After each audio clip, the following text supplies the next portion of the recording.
Okay, I'm going to show you around. This is Michael Shiner's study, and you're making the same sort of setup here. And if I pull back out, you'll see that this is just like a kind of a block model.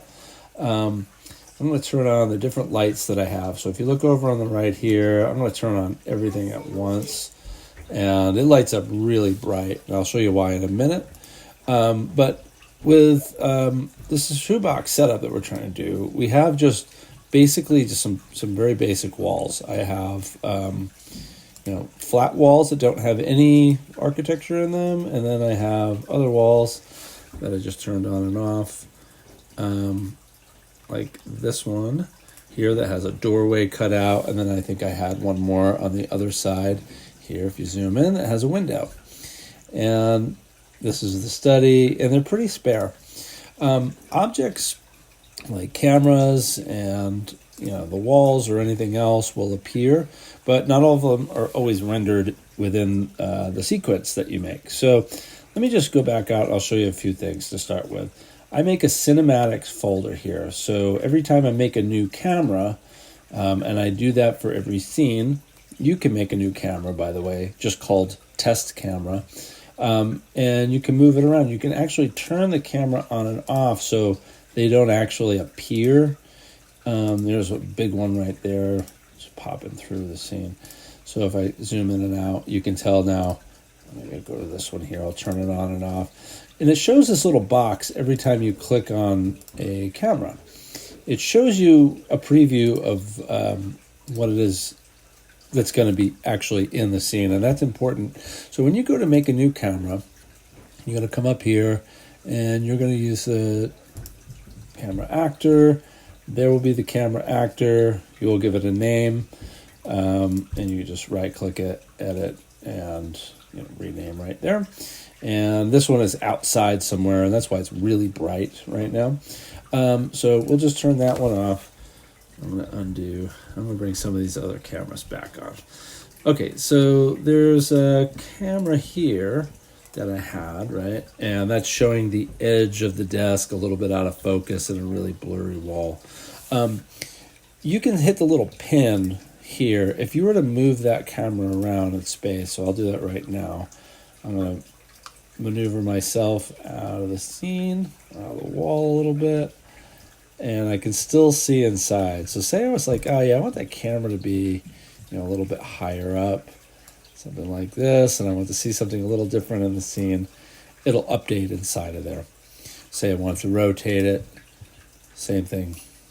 So say I just wanted a different point of view. So now that I have that camera pinned over here, I can just see what's going to be in my scene. And that's important because we want to just put the things that are necessary. It's really super easy to add too many elements. So I'm going to just take that camera off, and you should just make yourself a basic camera just to move around. Okay, so I also made the scene really, really bright on the outside, and let me show you why. I also made a lighting folder, and that has everything from my skylight that comes normally in there to specific rectangle lights. So if I turn all of these off, excuse me, it gets really dark, like almost jet black, right? But if I come over to some of my, let's turn the camera actor back on for a sec, and there's a camera there, you can see why it's too dark inside the room. And so I added this overhead desk light. I think I added a couple others because I wanted it to look really bright. Let's see. I also added some rectangle lights to light up the room. So depending on where you are in the scene, if you want a really moody interior or something like this, you can literally make lights come through in and out. So if I get out of there, and of course I can just select anything else, and I won't see that camera anymore in the scene. You can see it looks really bright outside here. The room is made up of these walls, like I told you, and those can be changed out and copied or pasted. You're just going to make something that kind of looks like a box like this. And with regards to changing the textures out, you can use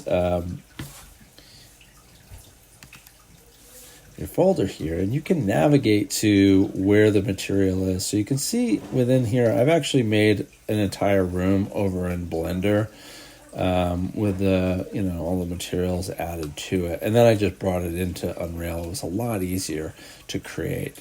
But I think I also did the floor that way. So if I click on the floor and you're like, yeah, I want to see what you've done, you can go up and go to your details.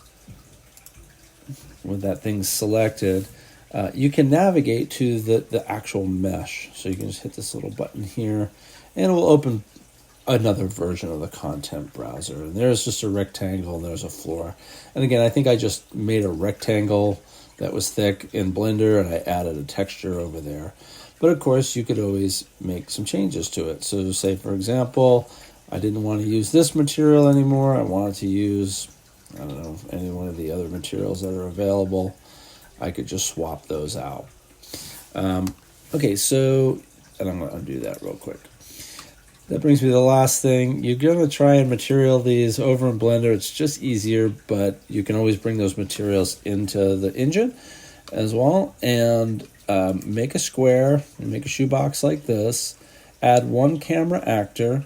Move it around and just try to model what you think belongs in that scene. I've added these walls and all of these assets to the folder in OneDrive, and you could bring them into your own model and start to try and build out the quarters for the Decatur house. And that's what I'd like for you to do before we meet on Tuesday. So try and build something that looks like this, play with the lights, add some cameras, move the cameras around, and just learn to maneuver the camera out here and see what it shows over here by pinning it.